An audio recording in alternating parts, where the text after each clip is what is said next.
There's someone signing in. We'll give her just one moment to get seated. All right. Happy Leap Day. We only get to even potentially do a briefing on February 29th once every 4 years. And so thank you for joining us today. I'm Dan Brissett. I'm the president of the Environmental and Energy Study Institute. And we're here today to try to understand the budget and appropriations process. And I'd like to start by thanking Representative Paul Tonko and the Sustainable Energy and Environment Coalition for helping us get the room today. Thank you, Sharon and David and everyone for your help with that. Couple quick words before we get to our panel about EESI. EESI is actually celebrating 40 years of congressional education. That's right, we were founded by a bipartisan group of members of Congress all the way back, actually as a congressional conference in the 70s, and we were spun off as a 501c3 in the early 80s, to provide educational resources about climate change, environmental, and clean energy topics. And that's exactly what we do today. We try really, really hard to bring you all, congressional staff, the information you need before you even know you need to know it. We don't like the idea of one of you sitting at your desk and your boss comes up on a Thursday afternoon, everyone can smell jet fuel, everyone's ready to get out of town with a challenging climate change question. You should know that you can come to EESI to help find answers to those climate change questions. You can Google it. If you have a question about budget and appropriations, that's totally fine. You can also call someone like Angela. But if you do Google budget and appropriations, I hope you also Google EESI so that you can find the resources that we have on those topics. What does congressional education look like? Well, it looks like this. Lots of briefings. We do congressional education in a briefing format about once every 2 weeks.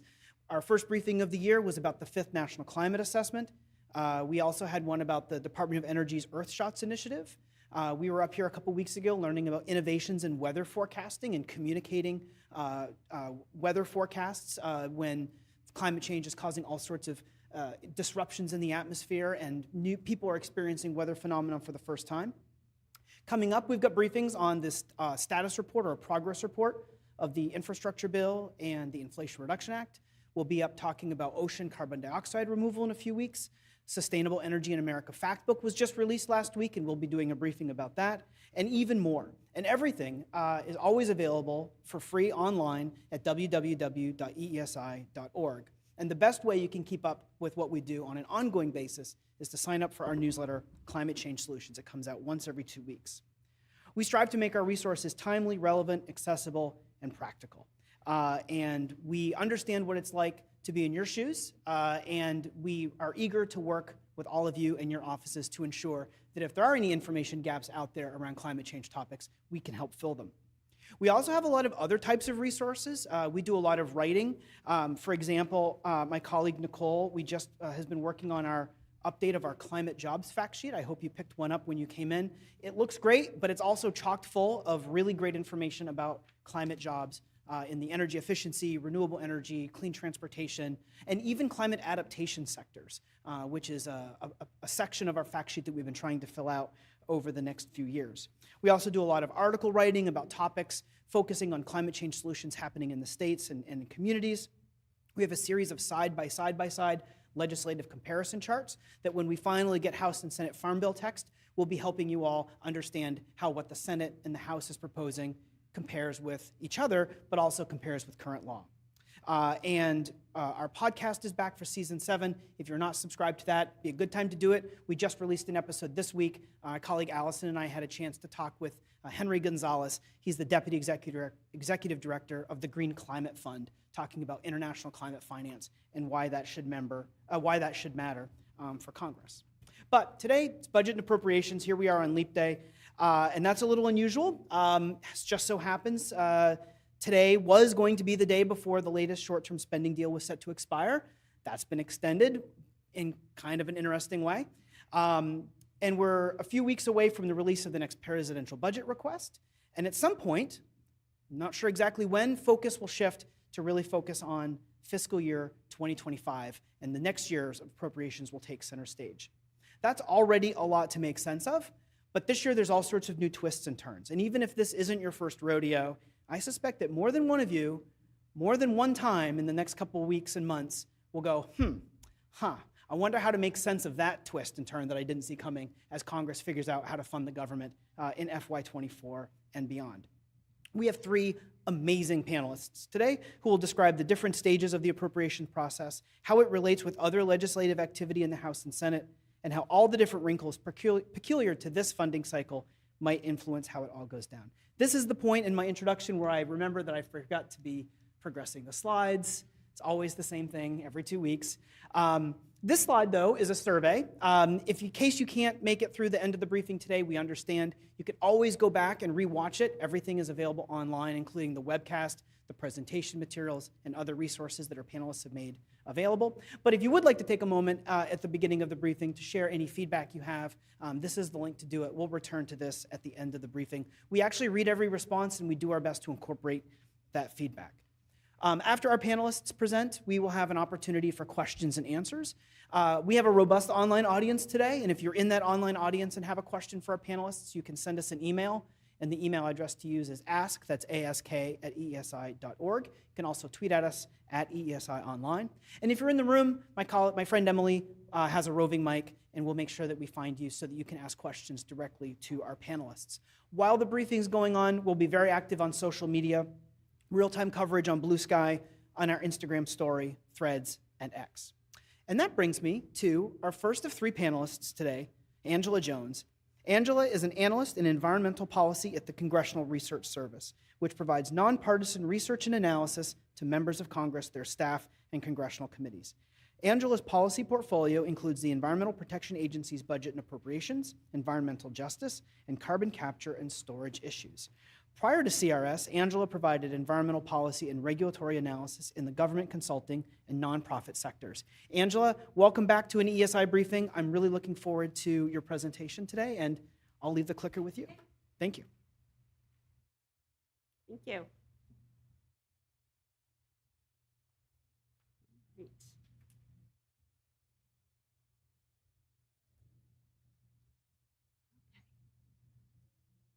All right. So as Dan mentioned, I'm with the Congressional Research Service, or CRS. We're located just a few buildings down the road here. Today, I'm going to be talking about an overview of the federal annual budget process and appropriations process, and discuss some recent appropriations with a focus on the U.S. Environmental Protection Agency, or EPA, along with some funding examples that may be related to climate research innovation, which is today's theme. So I'm going to be providing a high-level introduction to the budget and appropriations process, and Franz is going to go into more detail later on in his presentation. So the steps presented up here are assume that this is happening in a normal year or budget cycle. As you all know, this is not always the case. So in step one, the president initiates the annual budget cycle with submission of an annual budget proposal for the upcoming fiscal year to Congress. So President Biden submitted his fiscal year 2024 budget request to Congress on March 9th of 2023. The fiscal year 2025 request has not yet been submitted.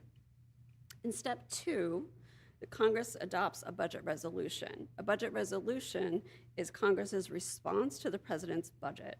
It's a concurrent resolution, it's not law, because there's an agreement between the House and the Senate that establishes overall budgetary and fiscal policy to be carried out through subsequent legislation. Through this process, the Appropriations Committee in each chamber receives a procedural limit on the total amount of budget authority for the upcoming fiscal year. Once the Appropriations Committees receive their spending limits, they subdivide that amount among the respective subcommittees, providing spending ceilings for each subcommittee. In step three, Congress considers the appropriations measures. While Congress has traditionally considered and approved the regular appropriations measures separately, delays in the process may mean that one or more appropriations measures may not receive the separate initial consideration, but are combined into a single administrative legislative vehicle. This is typically referred to as an omnibus or consolidated appropriations measure. If the process is not complete prior to October 1st, which is the start of each fiscal year, Congress may need to enact one or more measures to provide temporary funding authority to prevent a funding gap. Temporary funding has been provided in the form of a joint resolution to allow agencies and programs to continue to obligate funds at a particular rate, such as the rate of the prior fiscal year, for a specific period of time. These measures are known as continuing resolutions, or CRs, which may range from a single day to an entire fiscal year. We are currently operating under a CR for fiscal year 2024. In step 4, the House and Senate confer to resolve differences. The Constitution actually requires that the House and the Senate approve the same measure in the same form before it may be presented to the President for his signature or veto, and that signature or veto by the President is the final step in the budget process.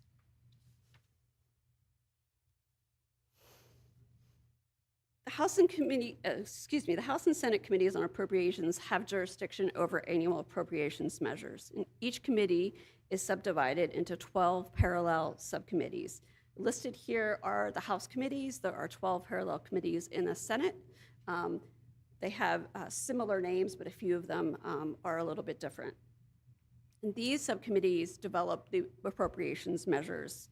So appropriations acts provide budget authority for and direction to agencies.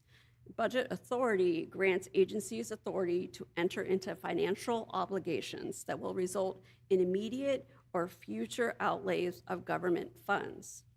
The word appropriation typically refers to a provision of law that grants both budget authority and the authority to make payments from the Treasury. And additional guidance is usually contained within the Appropriations Committee report language. And so for the rest of my presentation, I'm going to provide some examples of appropriations focused on EPA. So since fiscal year 2006, Congress has funded EPA in the Interior, Environment, and Related Agencies Appropriations Act. The language of the actual acts typically contains overall budget authority for broad categories of agency spending. Recommendations for funding levels for specific programs may be contained within the accompanying explanatory language.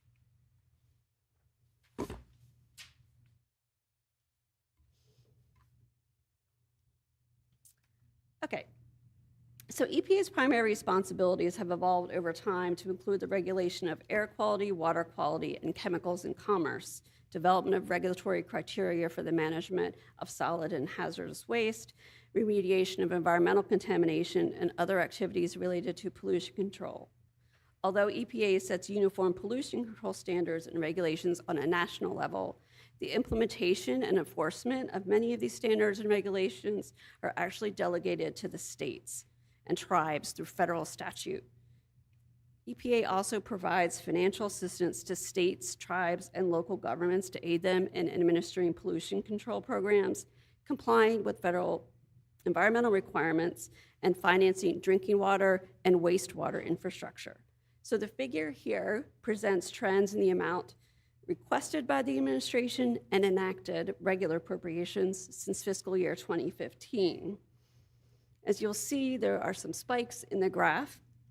Beginning in fiscal year 2022, the Infrastructure Investment and Jobs Act, the IIJA, also known as the Bipartisan Infrastructure Law, provided EPA with emergency supplemental appropriations on top of annual appropriations. For fiscal year 2022, this was $14.1 billion. Also provided advanced appropriations for fiscal year 2023 of $11.2 billion, and there will be advanced appropriations for fiscal year 2024 of $11.61 billion on top of regular annual appropriations once that's enacted. Public Law 117-169, commonly known as the Inflation Reduction Act of 2022, or the IRA, provided an additional $41.47 billion for EPA in permanent or mandatory appropriations on top of regular annual appropriations. This is not shown on the graph just because it's a comparatively large amount and it was not part of the regular appropriations process. So for fiscal year 2023, Congress appropriated $11.81 billion in regular and supplemental appropriations to EPA, and these appropriations were enacted as part of an omnibus appropriations bill. For fiscal year 2024, the President requested $12.08 billion for EPA. Fiscal year 2024 appropriations, as you know, have not been enacted. Congress is still debating appropriations, including funding levels for EPA. And this is just how Congress has worked over the last few years. Recent continuing resolutions have generally funded EPA at the prior year's funding level, and the current and third CR of the fiscal year to date provides funding for EPA through March 8th, although that may change in the next day or two.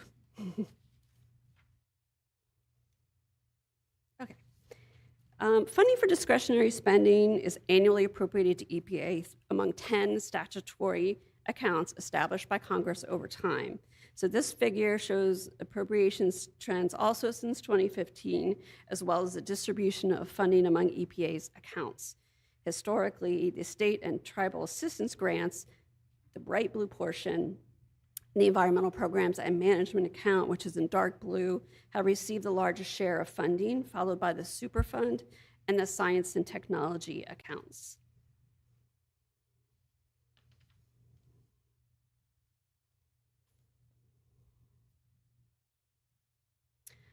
All right, so a wide range of EPA air quality and climate change activities typically receive attention in the consideration of annual appropriations.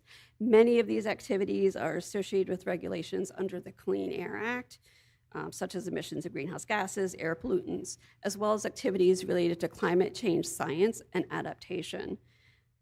I'll be discussing a few examples of recent climate research and innovation funding at EPA, but please note a few caveats. Climate change is a very broad term. There are differences in ways of categorizing what may or may not be included in climate or climate change activities at EPA and every other federal agency. This could include anything that relates to greenhouse gases, energy efficiency, climate adaptation planning, even sunscreen use. So these examples are just illustrations and are not intended to be a comprehensive list of activities. So within the science and technology account, there's a clean air and climate program area. In fiscal year 2023, there was an enacted amount of $144.55 million. For 2024, the President has requested $220.99 million. In the environmental management programs and management appropriations account, there's also a clean air and climate program area. It has similar activities such as clean air allowance training programs, climate protection, as well as federal stationary air pollution source regulation and stratospheric ozone programs. The enacted amount for fiscal year 2023 was $311.8 million, and for fiscal year 2024, the President has requested $694.68 million.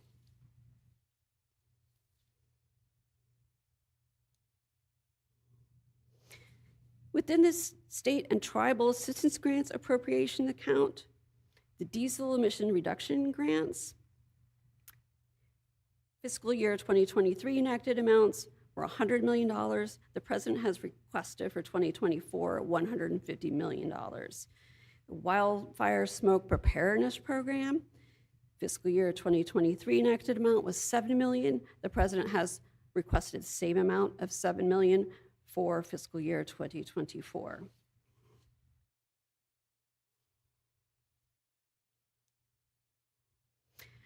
So I wanted to also provide some examples of climate-related EPA appropriations in the IRA, and these are relatively larger amounts than in some of the annual appropriations. For example, there was climate pollution reduction grants in the IRA. For fiscal year 2022, the Act provided $5 billion for competitive and non-competitive grants to be used for implementing climate action plans to reduce greenhouse gas emissions. IRA Section 60103 authorized appropriations for the Greenhouse Gas Reduction Fund and provided $27 billion to EPA for fiscal year 2022 for competitive grants to reduce greenhouse gas emissions. EPA released 3 notices of funding opportunity in 2023 under this program: a Solar for All program of $7 billion for residential solar investment, a National Clean Investment Fund of $14 million for clean technology financing institutions, and $6 billion for the Clean Communities Investment Accelerator, which assists clean technology projects in low-income and disadvantaged communities. Now, EPA is currently in the process of interviewing applicants and is selecting final awardees for these projects. And then finally, I just wanted to put up the CRS website here and provide a few examples of reports on our appropriations and our climate change activities. If you're a staffer, please feel free to reach out to CRS directly. Thank you very much.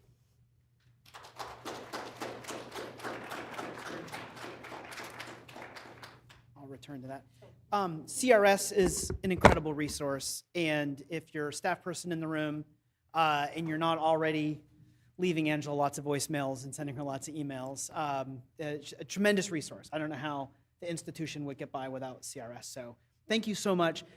Lots of great stuff in Angela's presentations, lots of great stuff coming up as a reminder. There are printouts of all the slides on the front table, but if you are in our online audience or if you want to come back and check it out later, all the presentation materials and pretty much everything else will be posted on our website at www.eesi.org. So you don't want to miss a thing.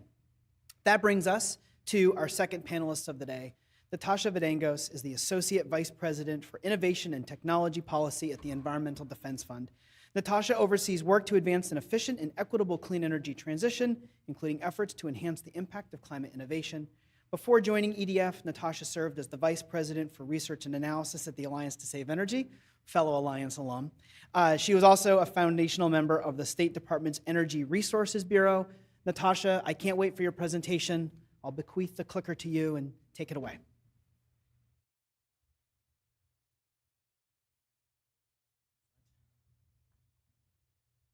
Great. Let me see if I can get my slides up here. Oh, are they just automatic? Okay. I'm causing trouble. Do that. All right. Okay, thank you so much. Thank you for having me. I am here mainly to give you a much bigger picture moment. As you are doing work on appropriations, you're doing it for a reason, and the impact that you will have is really tremendous and enormous. So I'm going to give you a little lightning lecture about climate innovation, what it is and why we care about it, and then try to move rather quickly into a new tool that EDF has, which we hope will be useful as you try to connect the appropriations questions you might have on a day-to-day basis with the big picture. So first of all, the first thing I say in all of my talks is that in order to address the climate crisis, we need to do everything we can with everything that we know works. We need to be more efficient, we need more renewables, we need to lean in on all of the different levers that we know are effective today. But we also need to lean in on climate innovation. There are some areas, used to be known as hard to abate sectors. The, community is sort of evolving against that terminology because we can't just call them hard to abate anymore. They are must abate strategic sectors like iron and steel, shipping, heavy duty transportation, opportunities to take carbon dioxide out of the air. Basically, the International Energy Agency put it so well, I decided to just quote them on the slide directly. And they basically say, even though we can do a lot of what we need to do in order to get to net zero emissions by 2050, Paris goal, we still have a slice that isn't ready yet. About 35% of the carbon dioxide emissions reductions needed in 2050 by their modeling comes from technologies that are still in development and have not yet reached markets at commercial scale. That means the things that we need to solve the climate problem in 2050 are not ready. And they're not ready in a couple ways. It's possible that the performance isn't good enough, that the costs are too high, that we don't have manufacturing processes that can do it quite as efficiently as needed. We need to minimize the use of critical resources. We need to mitigate the environmental impacts and also think about how this plays in our communities. Innovation can help with all of these things. But innovation isn't just about picking a really cool technology and investing in it. It's not a one-stop shop. It's actually an ecosystem of how you bring an idea to the point where it's actually a commercialized technology on a market. So this is a chart. There are many charts you can find online that do a similar thing. This is UC Davis's version, and it shows that basically when you start research in a laboratory with very basic research, it's usually funded by public dollars. Federal government funds drive R&D in this country and around the world because it's usually not profitable yet, and it's a national imperative to have those ideas. Once the idea starts to progress into applied science and early prototypes and pilots and demonstrations, and you're getting to bigger and bigger scales, the federal funding tends to peter out, but the private sector funding hasn't picked up yet because it's not yet a fully profitable idea. Once you get to the stage of really scaling up a market on a technology, that's really all private sector. But you have this nasty little spot in the middle that's often referred to as the valley of death, in which really good ideas that were doing perfectly well in the laboratory in the applied science just don't manage to make the leap over to the point where they're turning into something that we can really use as a society. So that's an opportunity, and I would love if you would all come out of this talk thinking, oh, innovation is more than just a single technology. It's about figuring out how you create a pathway so that we're investing our dollars in the most strategic and efficient way to lead to the greatest benefit for the American people. So if you're doing appropriations work, some of the big picture questions that you might encounter on this include things like, okay, bipartisan infrastructure law, Inflation Reduction Act, change the levels of climate innovation funding. How much did it change the story? Are we done now? Did we suddenly invest in everything we need in climate innovation? Are there still gaps? Which sectors receive the most funding, the least funding? Which agencies are involved in these different areas? How much more do we spend on energy efficiency relative to electrification? Which DOE offices have programs related to low carbon fuels? And how much funding is flowing for R&D versus for pilots and demonstrations in that valley of death area? It turns out answering these questions is actually really, really hard, and it's because of the federal budgeting process. You have different committees overseeing budgets for different agencies. They use different terminologies, different definitions, and even if you ask Joe and Sally deep down in the office at EPA doing a specific program, which one, what percentage of that program is relevant to climate, you might get completely different answers. So EDF has worked to put together a hand-picked data set and data visualization tool that tries to get at this big picture story and give you an apples to apples comparison. It's freely available online. It showcases climate innovation funding across multiple agencies. You can use it to browse and compare levels of innovation funding across sectors, solutions, innovation stage, funding type, and funding source. You can explore funding within agencies down to the specific budget control point, view annual estimates for relevant tax credits. We use the Joint Committee on Taxation numbers to break down the tax credits to an annual basis so that they could be listed side by side with annual numbers for appropriations. So this is, to my knowledge, one of the first times that you can see tax credit information in the same field of view that you're seeing appropriations and mandatory funding. Also select among fiscal years 21, 22, or 23, and you can export and download the Excel data set. Caveats. What Angela said about definitions is very true for this exercise. Federal budgets are complex and they're difficult to compare. This was a hard project on our end, but we still think it's very valuable and very worth it.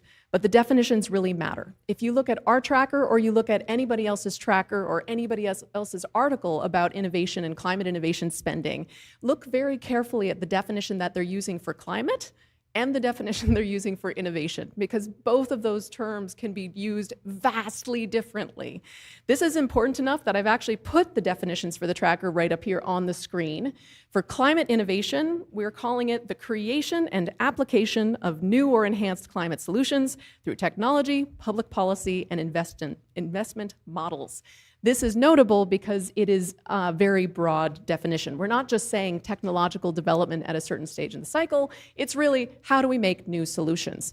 In mitigation, we're defining it as activities that are related to research, development, demonstration, and deployment of these technologies. That was also a very hard choice. Do you include the deployment of technologies happening by agencies? If a federal building has solar panels put on it, is that innovation? In this case, we counted it yes, because we believe it's creating the market and using the public procurement in a way to advance things. So we called that innovation as well. We first announced this tracker a year ago. The first version focused on annual appropriations for DOE, USDA, Department of Transportation. This year, we announced an update that also added in the bipartisan infrastructure law for those three agencies and the Inflation Reduction Act.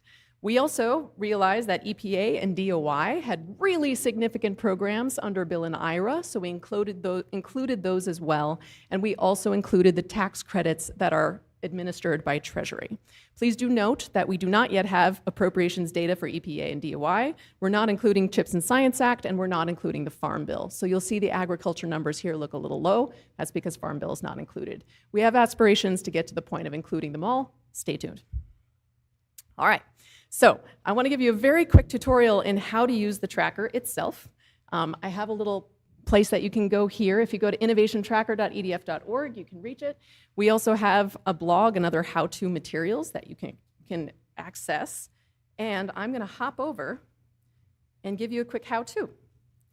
So if you go to innovationtracker.edf.org, you come to this landing page. You can see our definitions and methodology here. They're pretty detailed. But I'm going to go ahead and tuck into Explore the Tracker. When you first join the tracker, it will naturally walk you through a little tutorial to show you how to use it. I'm going to skip that today because you have me instead and turn off these little tips. Down at the bottom, you can choose the fiscal year of interest. I'm going to stick with fiscal year 23. And you can pick among all of these tags, and you can choose to cross-compare 2 tags at a time. So, for starters, you can see on the left the relative proportions of climate innovation funding that's gone to DOE, DOT, EPA, Treasury, USDA in fiscal year 23. EPA is quite large, largely because of the Greenhouse Gas Reduction Fund that Angela mentioned. And then you can also cross-compare it with the different sectors. How much is going to power transportation, industry, buildings, forestry, and there's somebody small in there, that's agriculture. So one thing I'll point out is right now, power, transportation, and industry are roughly responsible for a little less than 1/3 of climate emissions, very close to each other, thirds. And yet you can see the amount of climate innovation funding going for power and transportation is actually significantly higher than industry. So this would point to the idea that industry is a bit underrepresented in climate innovation funding. One could say even more so, given that it is very much one of those strategic sectors where we need more solutions. You can also decide to dive deeper into an agency like DOT. Maybe you'd like to see what kinds of different activities are going on at DOT that are relevant to climate innovation, and which offices. Maybe you'd like to dig deeper into the FAA and say, hey, on the aviation side, what's actually happening in terms of climate innovation? And you can say that most of the activities are concentrated in programs at airports. Dig even deeper, you can see exactly what those programs are at the control point level. You've got airport infrastructure grants, and you've got airport terminal program. I'm going to go ahead and back up. Select this again. Now, let's go ahead and cross agency with solution. Solutions are things that are not necessarily sector specific, like energy efficiency, clean electricity, electrification, low carbon fuels, and so on. So let's ask the question, let's say somebody asks you, which agencies are involved in doing carbon management? Taking carbon dioxide out of the air or sequestering it at point of sight. You can go ahead and click that, and you'll see that a good proportion, about 75% of it, is happening at the Department of Energy. EPA also has programs, Treasury has a tax credit, and the USDA also has programs. That might have surprised you. If you want to dig deeper and say, hey, Treasury has tax credits, and I'll take a moment to note, you'll see that the bar here is shaded as it goes over. All of the tax credits, because they are estimates that are based on estimates of what the tax credit will reach and how it's broken down by year, are shaded so that you know that there's some analysis that went into actually giving you that number. But you can go ahead and select downward, take a deeper look, and see that everything is coming through the Office of Tax Policy, and you can see exactly which tax credits are involved. And it's Section 45Q and also Section 48C. You can also take a look at comparing innovation stages. Come on, you can do this. I'm blowing the mind of this computer. Okay. I'm going to go all the way back up to the top. Now, I'm comparing the agencies against the different stages of the innovation cycle. So you see R&D, piloting and demos, and deployment. I mentioned earlier, the Valley of Death is one of those areas where greater pilots and demonstration programs can be supportive. So let's dig into piloting and demos and see what kind of work is happening there. You can see almost all of that is happening at the Department of Energy. If you dive deeper, you can see there are actually pilots and demos happening across many different offices. There's fossil and energy and carbon management, nuclear energy, energy efficiency, ARPA-E, but the big kahuna really is the new Office of Clean Energy Demonstrations. And if you dive deeper, you can see some of the main demonstration programs. I'm getting the I'm almost out of time card, so I'll just quickly point out that you can also take a look at comparing the agencies against the funding source. If you want to see how much of this is annual appropriations, one-time appropriations, or tax credits, you can break it down in that way to ask questions such as how much of this is actually funded by annual appropriations. Kind of incredible to see how small that bar is, and yet it's still critically important. And then the final category here is the funding source. So you can see the idea is to break this down by the actual funding categories, but everything came through the omnibus last year. So the omnibus versus the IIJA versus the IRA. Finally, you can see the place right here to export the data set at the end of the day.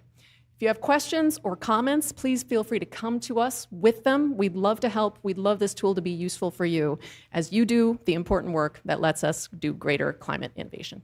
Thank you.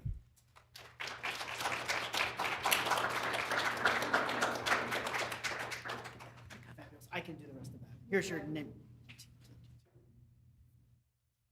You know, Natasha, like, people have like a Yule log that they put on their TV.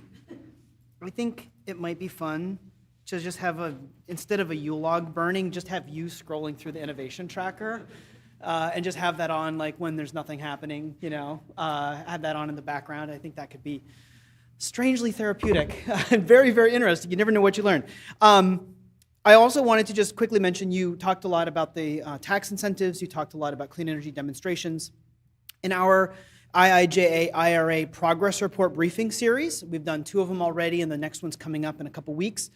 We've done a briefing on sort of a status update as of last year on over a dozen of the tax incentives, and that briefing is available at EESI.org. The one coming up in a few weeks is going to look at USDA programs. So if you want to learn about PACE, New Era, REAP, but also the DOE programs, the rural programs that are coming through DOE, that will be a good opportunity to really do a deep dive into those.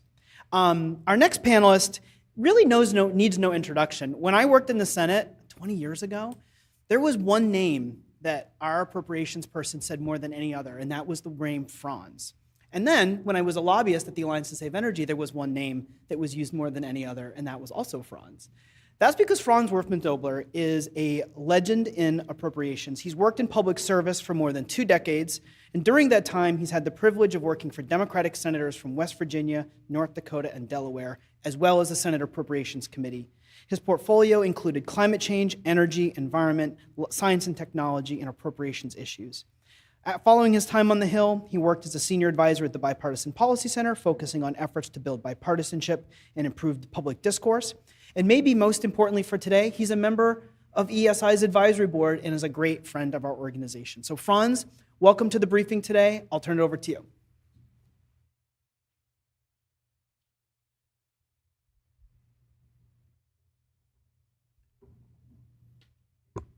Well, thanks, Dan.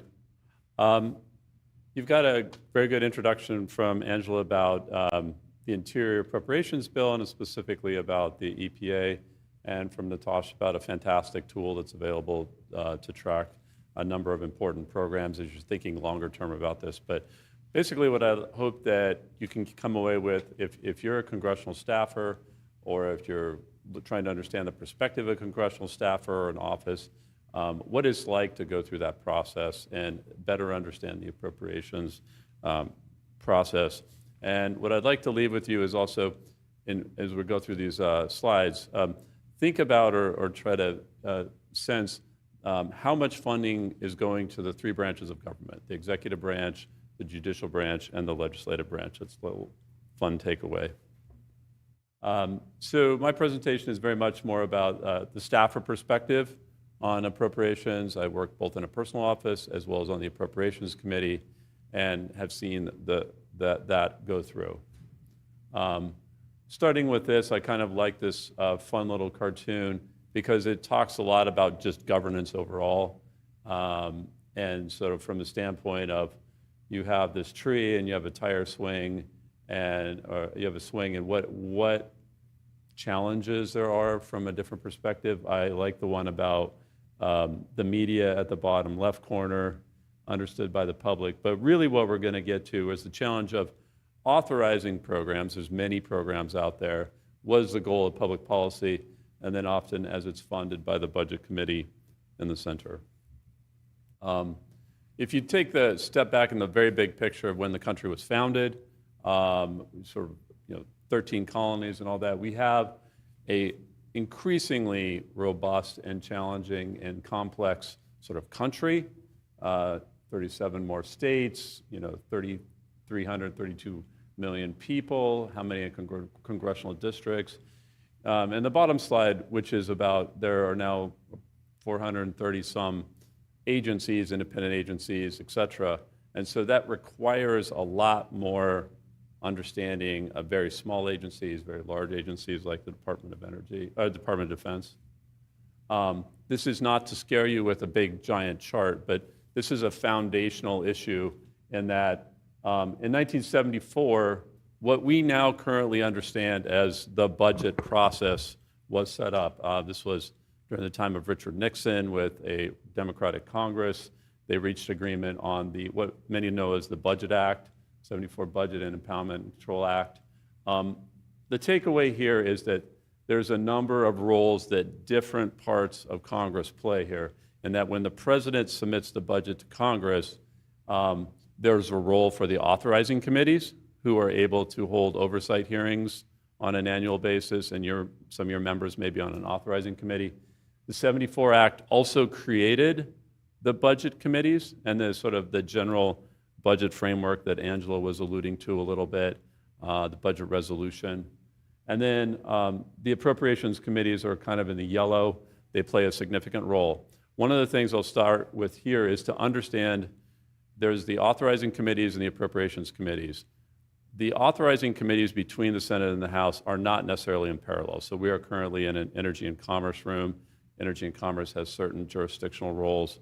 On the Senate side, its counterparts are sort of three committees and vice versa. So all the authorizing committees are not necessarily in parallel, but the Appropriations Committee is, and especially the 12 subcommittees.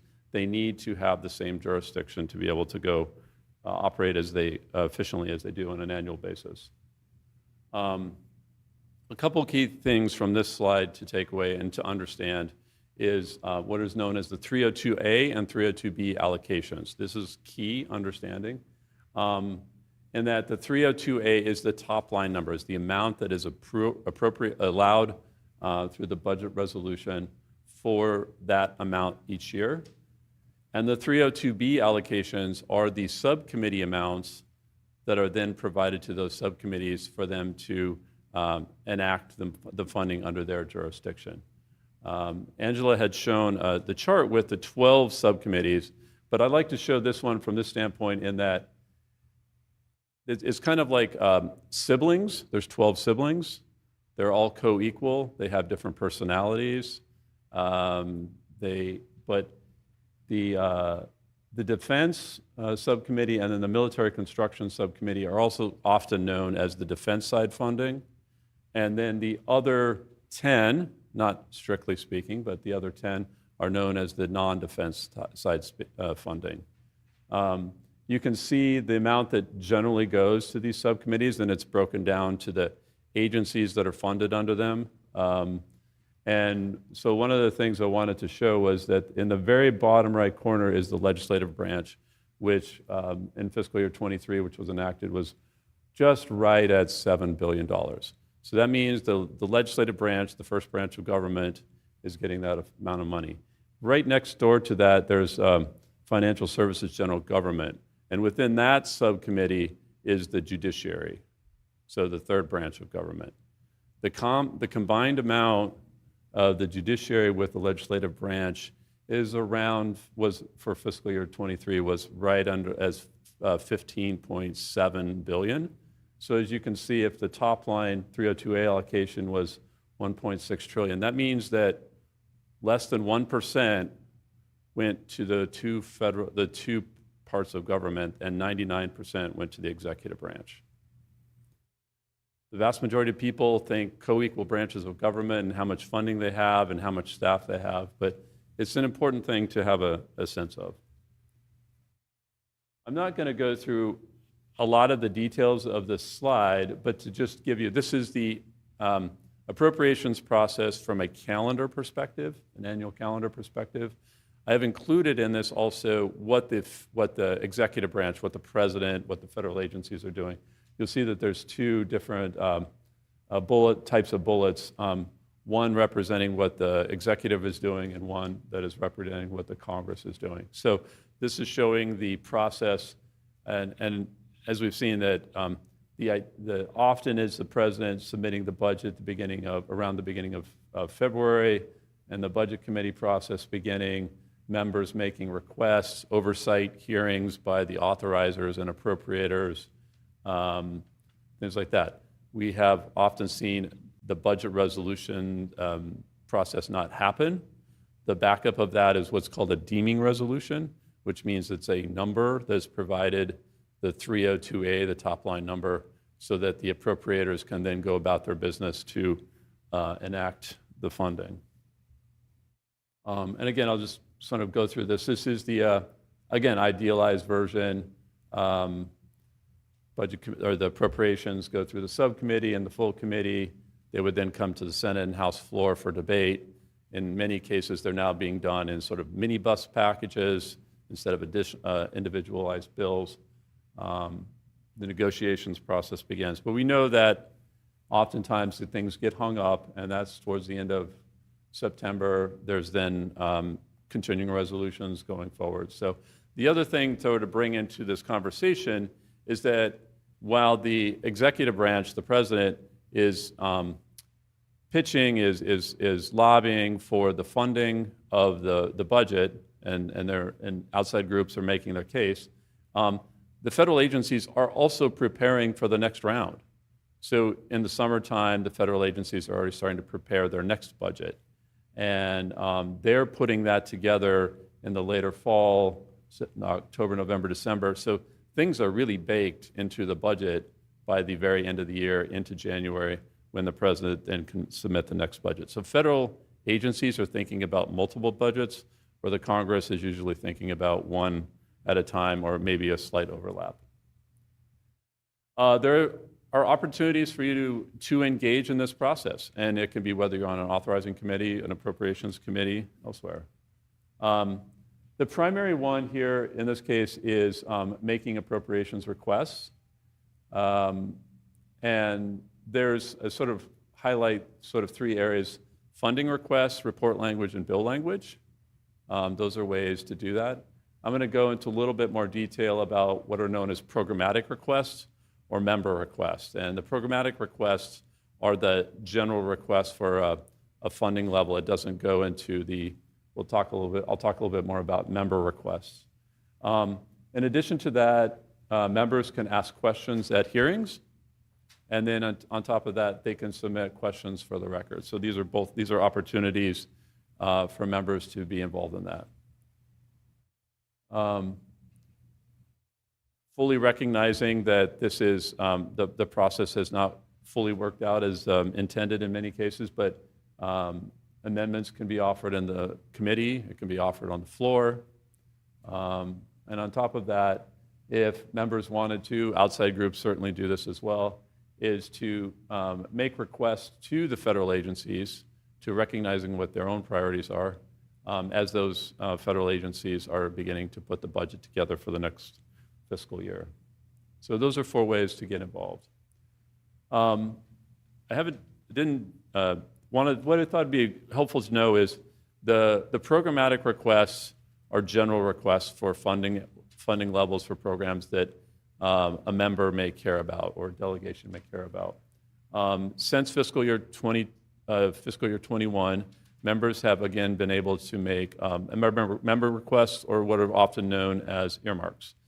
The Senate has a name for that, the House has a name for that. Senate is congressionally directed spending. The House is called community project funding. So this was restarted after about a decade that it was in moratorium. One key thing about one of these reforms is that it's not more than 1% of the discretionary funding. So based upon that number in fiscal year 23, that would be around $16 billion. And that could be then spread across all of the subcommittees that allow it with the programs, the accounts that allow it. So 541 members technically could be making requests. There are some differences with that. So actually, again, a couple of the other changes are for-profit entities cannot make requests, and members have to post their requests online along with letters that express that they don't have a personal interest in the project. Personally don't financially benefit from the project. A couple of the differences are the House members have a limitation of 15 requests. When I say 15 requests, that's a numeric number. It's not an amount. And secondly, senators don't have a limit. So some senators have offered hundreds of requests because they're allowed to do it. They represent entire states. Secondly, the subcommittees on the Senate side, there are 9 subcommittees which allow them around 60 accounts. This is in fiscal year 23. I'm using fiscal year 24 numbers here. The House has 7 subcommittees and about 36 accounts. So you can definitely see that there's some disparity that how much funding and going about that. The GAO is tracking the funding that's been out there, and we did look at this, and participation is been fairly high and growing. Overall, about 80% of members and 83% of the House and 66% of the Senate. And by participation, I'm simply saying a member has made at least one request. It doesn't mean that it's been taken up, but they've made a request. When you are trying to, there's sort of a method to this madness. These are sort of key documents or key things you should be looking for along the process. So the president is submitting their budget. You can look to OMB for the overall budget picture. What are known as congressional justifications are documents provided by individual agencies. All of those collectively add up to the overall budget request of the OMB, through the OMB. Members will be can make submissions to the Appropriations Committee. So being familiar with the individual members' process for doing that. The 302A and 302B allocations, as I mentioned, the appropriators have the lead on 302Bs and the Budget Committee on 302As. Subcommittees have, when you hear the word marks, essentially it means a summary or the bill and the report, continuing resolutions, and then sort of overall once an individual bill or a minibus or an omnibus are acted, it's often known as the conference report. How would you as an office be, or what would you be thinking about to be active in this process? Well, first of all, an office should kind of have a good sense of what their process is internally. And this would be both at the Washington level, but also engaging with the district staff who can play a very key role and provide feedback on what good opportunities are. We're currently probably in fly-in season. You may be having some people come in already. This is a typical time to do that because it's the stakeholders are thinking about what things are their priorities and what do they want to tell their members about those.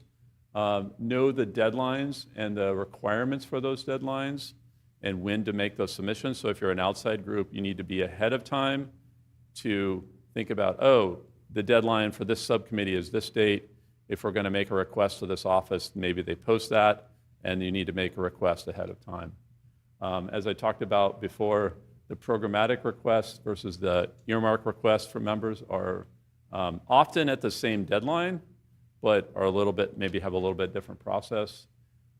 If you are in a personal office, you do have the ability to go talk to those appropriations subcommittees and say, these are my members' priorities. Depending on how many requests your office might have made, you need to think about what are the priorities that you want to talk to them about or what are the key ones you want to highlight. And then it would be appropriate if you're on the Democratic side to talk to the Democratic staff, Republican side, talk to the Republican staff. As you're going through this process, keep constituents updated if they have questions, and then, of course, highlight any wins that you would see once the final report, the omnibus, comes out. So thanks a lot.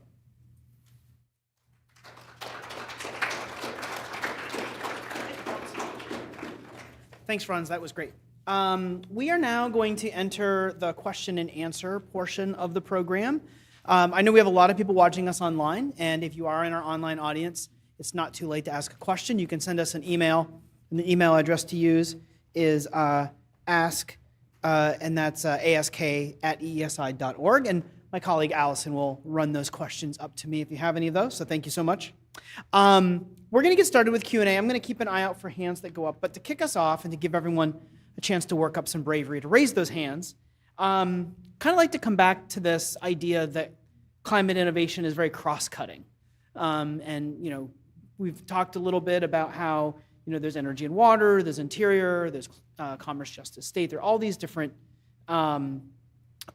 subcommittees where this works.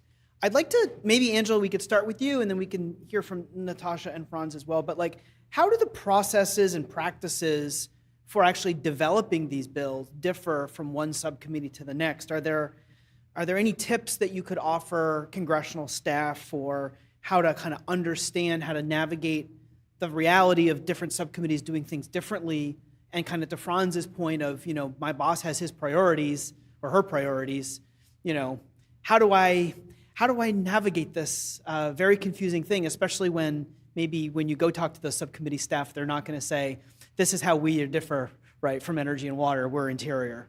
How do we balance that? How do we navigate that?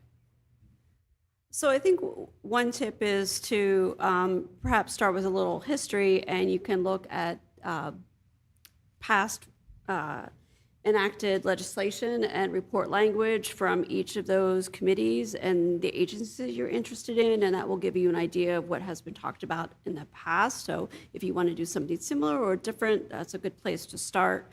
I do think it's important to understand each individual agency programs. For example, I work a lot in the carbon capture space, and for example, we have EPA, who's in charge of the injection of carbon dioxide underground. We have Department of Energy, which is in charge of research and development for carbon capture and storage, and we have Treasury, which is in charge of the tax credit for carbon storage. So understanding a little bit about all the agencies involved and what their roles are, I think is a really good first step. Great, thanks. And Natasha, you had to deal with this as you were putting your tracker together. Do you have any tips for how you made it through? Yeah, I mean, it was, it's challenging to look across the different agencies and the different budgets and try to figure out where things line up. I think at the end of the day, the budget justifications and all of the language that goes into these bills is immensely important. One thing I would flag is that there can be a lot of inconsistency in where the budget control point ends up landing, and sometimes there are very high import programs that are sort of blended into spaces where you have multiple programs receiving similar funding, and that makes it a whole lot easier for that to shift over among different programs as it gets to the agencies. So just be aware, and I suspect you guys will be getting a lot of requests around report language and the specific framing of different programs. A lot of that is coming down to the fact that where there are priorities, enshrining them at budget points and with clearer language describing what the program is for really does help preserve its function as we go forward. Thanks. Franz, in your experience, how did you sort of come to appreciate the differences between how the subcommittees like to work? I would just offer two comments. One is this is partially a learned process. So, if you're a newer staffer, a newer member's office, or things like that, that's fine. Things. It's a learning process to understand who are the key staff, what are the key accounts, what does the program actually do, and so that doesn't all have to happen in the first year, but definitely there are ways to learn that. And then the second thing is to kind of know that there are differences in subcommittees. They have slightly larger staff or smaller staff, and the willingness of outside organizations to help provide information to you, the CRS and others, who can help you learn along the way. It's definitely helpful. Great, thanks. Before I want to riff a little bit or ask you all, Natasha, you mentioned report language and you mentioned funding. Franz, maybe this one is one, well, I'll open it up to everybody, but when you make a request, when you make a report language request, your aim is different, right? Your goal is different than just asking for funding. Yeah. Could you all comment a little bit on sort of where a report language request might fit in to your boss's priorities? Like, what are you trying to accomplish when you make a report language request as opposed to a programmatic request? Yeah. Right. Well, and the programmatic request could be funding levels, report language, or bill language. So any of those three. Obviously, with the funding, you're asking for often increases. Some members ask for decreases. But the report language is direction. It's direction to the entity on how funding could be spent, or part of the funding could be spent, or things that the agency should be aware of. There's certain ways that you can craft that in conjunction with advice of the subcommittee staff. Certain verbs send certain direction, send it in a different direction. But it's not the level of funding, but is the greater direction of funding to the agency on something that a member cares about. If something's not clear, or if they think there should be more focus in a certain area. Those are all things that report language can help with. And another thing I didn't say in my presentation up there, but oftentimes, if you have an authorizing bill, you're reading the bill. When you have an appropriations bill, it's often better to first read the report and then read the bill, because the bill is high level funding levels and it doesn't have a lot of direction in it. The report has the details that you're looking for on what is available or what the direction is to the agencies that are covered under that subcommittee. Great, thanks. Angela, Natasha, if you had any comments on sort of that as well. Okay, great. And I know in the report language world, that's where the subcommittees often differ, especially like the verb choice. Very, very important thing to pay attention to. I think we had a question in the middle of the room here, Emily.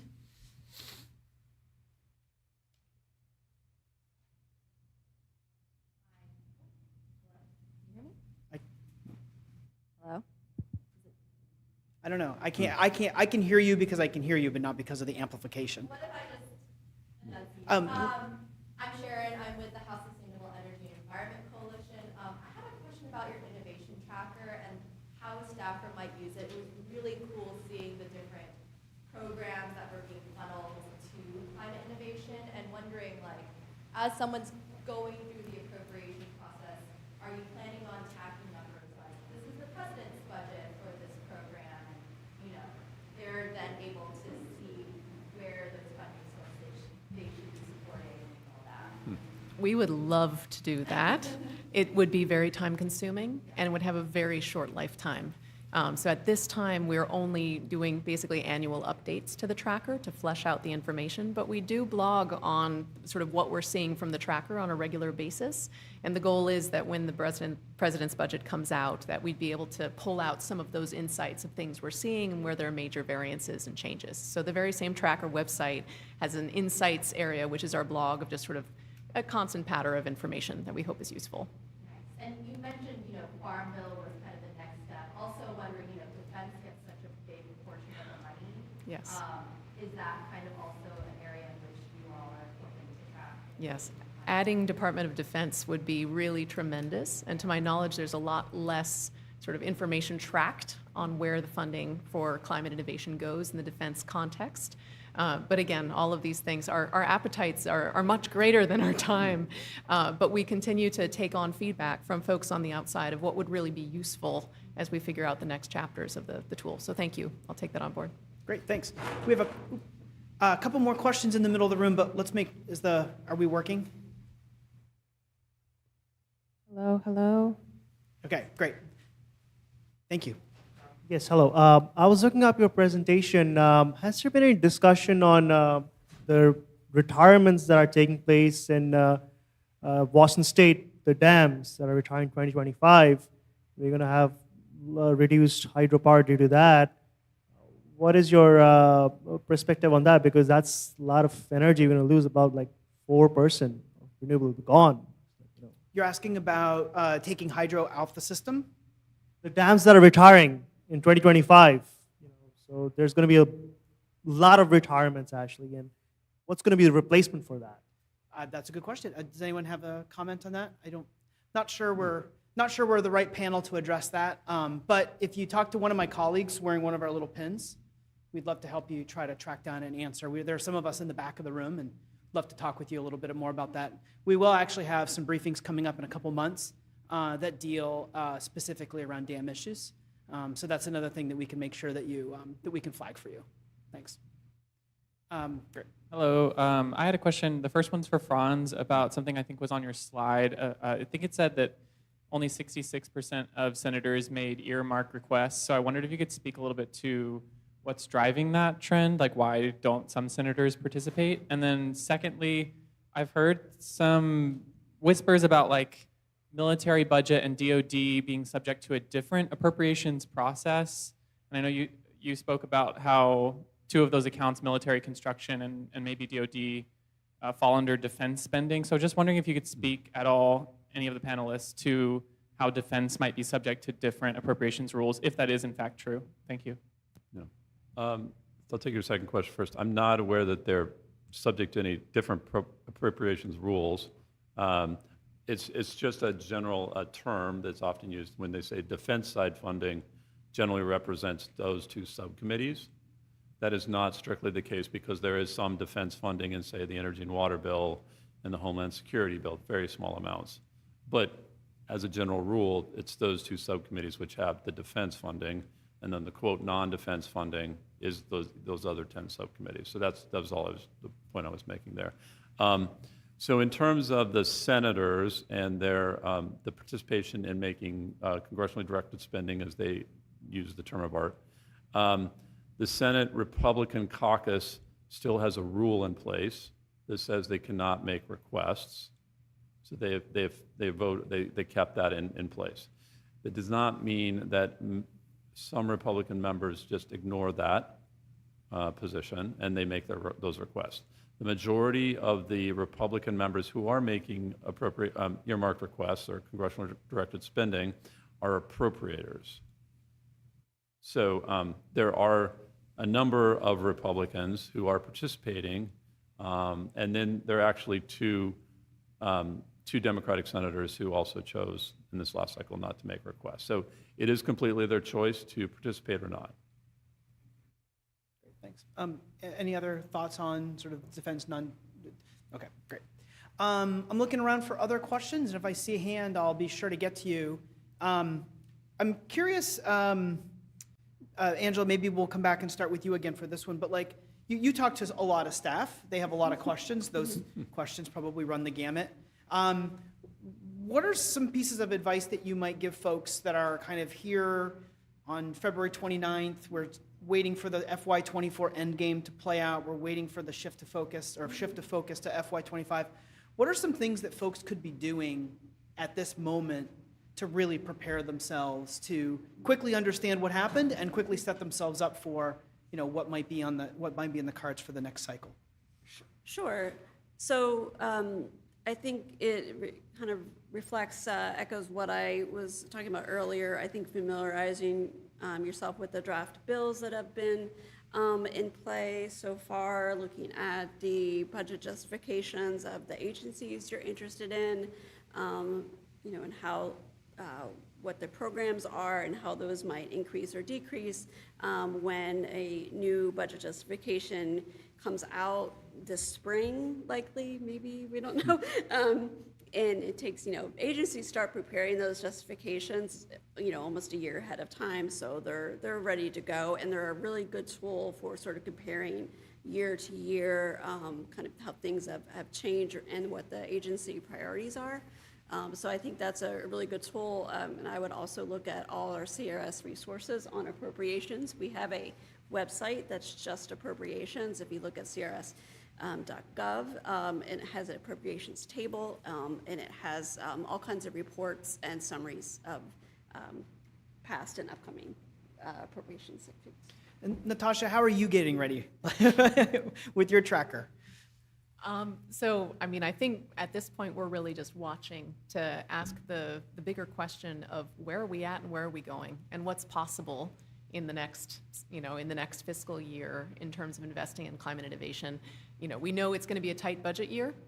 We know that for a fact.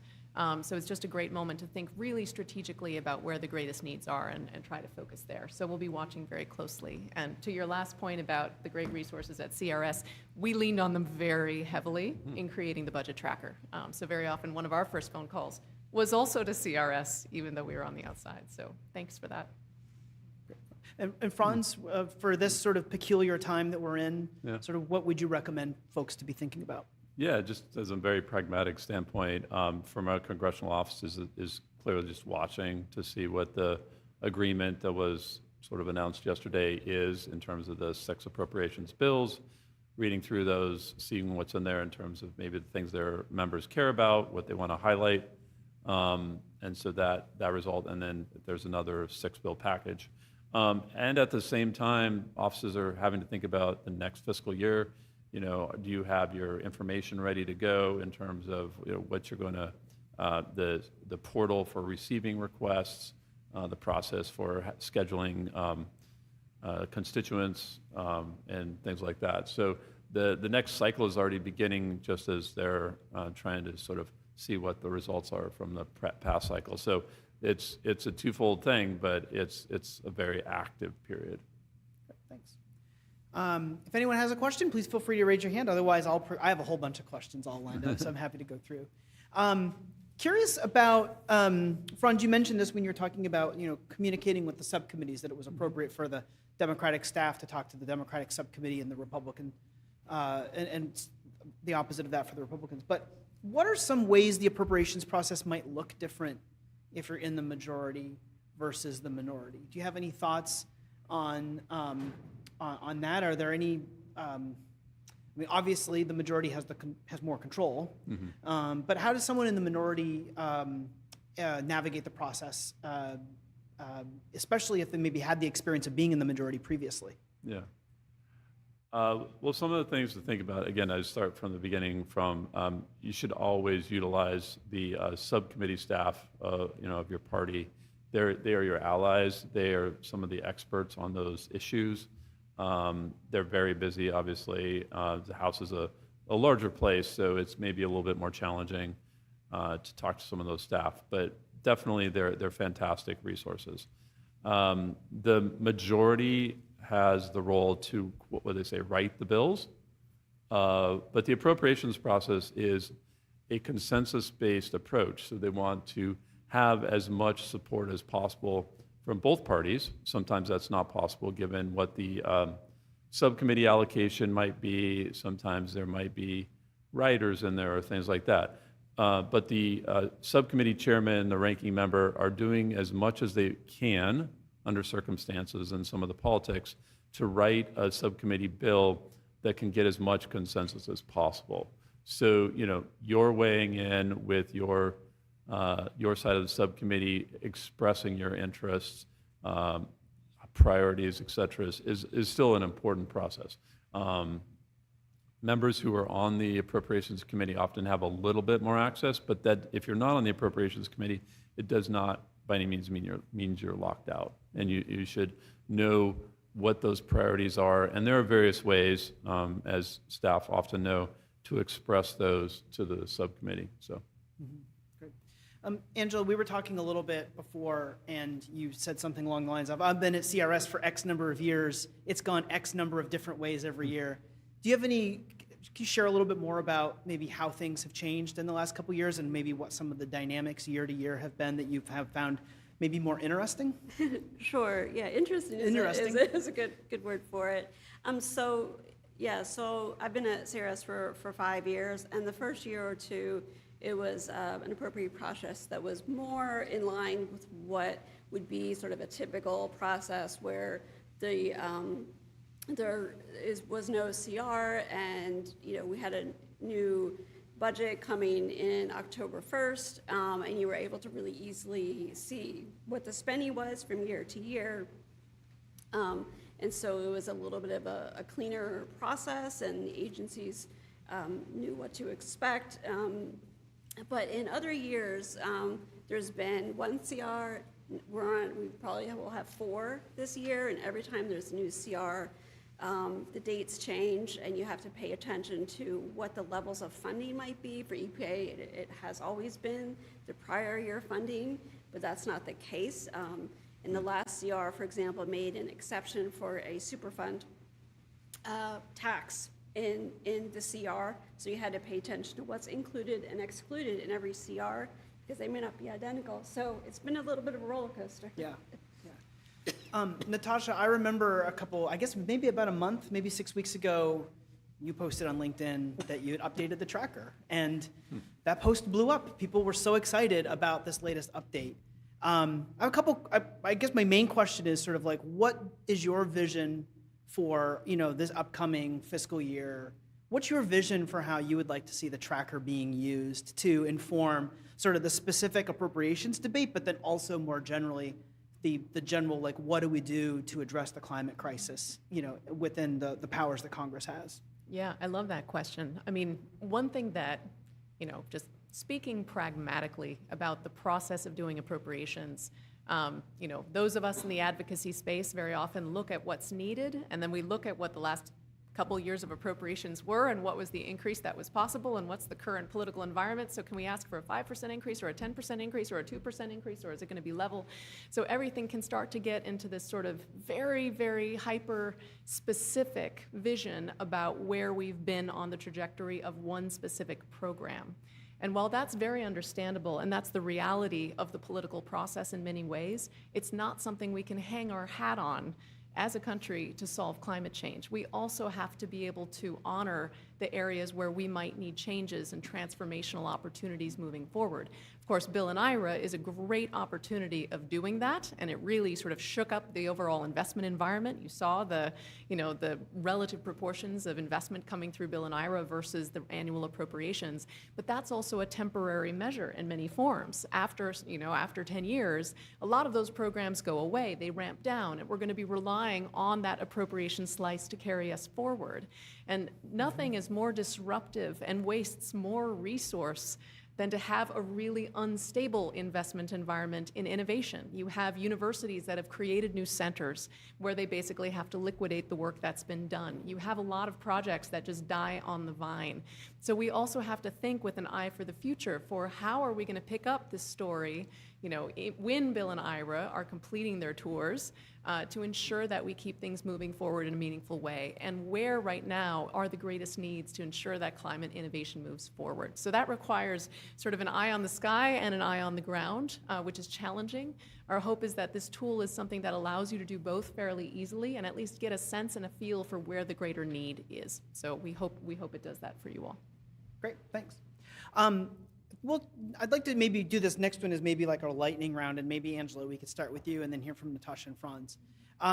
You had a bunch of links in your slides. I think actually most of you had links of, for more information, go here. What are some of the essential resources that you rely on, whether they're maybe from your CRS colleagues or whether they're advocacy groups or maybe there are others that are out there that just do good work that people should be aware of as they're trying to navigate this process?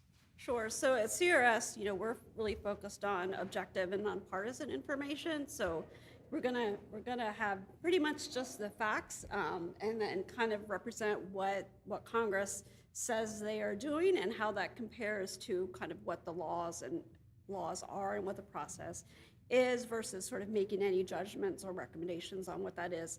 So one really good resource is our appropriations status table. Again, that's at crs.org, and that is updated very regularly, and that has a space for all of the appropriations measures as they're in progress from subcommittees, and it goes all the way back at least a few decades. And so it's a resource and has also links to all the reports that accompany the appropriations measures. So that is the first resource I always go to. And then just for your information, we have many analysts who cover appropriations. For example, I focus on EPA, but we have for almost every agency, every executive branch agency. And for like Department of Interior, we have several people who cover appropriations as part of their portfolios. So we have dozens of experts that are resources for Congress in that with each different specialty. So if you have a question about, you can always come, to me. And we also have appropriation lawyers, and we have appropriation and procedural specialists also in kind of the congressional process. Franz is an expert, but we have folks who, if you really have really detailed legal and procedural questions, we can help with those as well. Great. Natasha, thoughts from you on sort of other essential resources that are out there? Yeah, there are so many resources if you have questions about this story, and there are different kinds of resources that tackle different pieces of the picture. A couple I'll just highlight quickly. ITIF also has a tracker that looks at Department of Energy appropriations under sort of more traditional definitions. We've done an event with them together to sort of highlight some of the different insights you can get from both of those trackers. They're both useful and complementary. Also note that the Rhodium Group and MIT recently came out with a tracker really looking at where the investments are going. So not looking at the funding flowing into agencies, but really what's getting invested in on the other side, which is a very important part of the picture as well.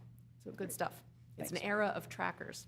Sorry, I forgot one more Yeah, thing. go ahead, Angela. I just wanted to also mention that if you're interested in EPA specifically, they have resources on their own website for the IIJA and the IRA that really track kind of where the agency is in those investments and kind of where all the grant programs are, what their status is, and any awardees. So that's EPA's website itself is another resource I should have mentioned.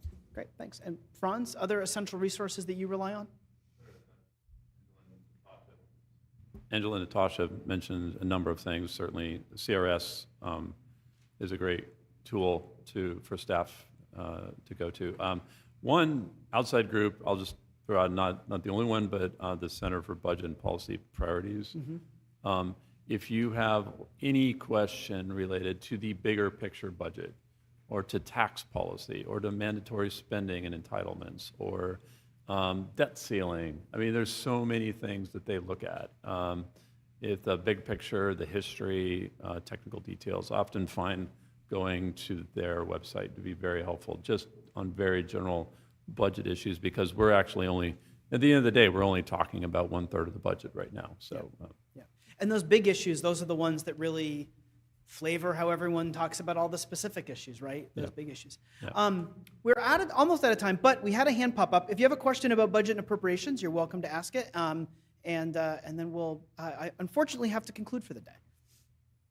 So, the defense companies, I think, a lot of them have pension funds. One of the things I was realizing is, if you have a pension fund, why is it that, we're not, restricting, like companies like Lockheed, General Dynamics have a good pension fund for the employees.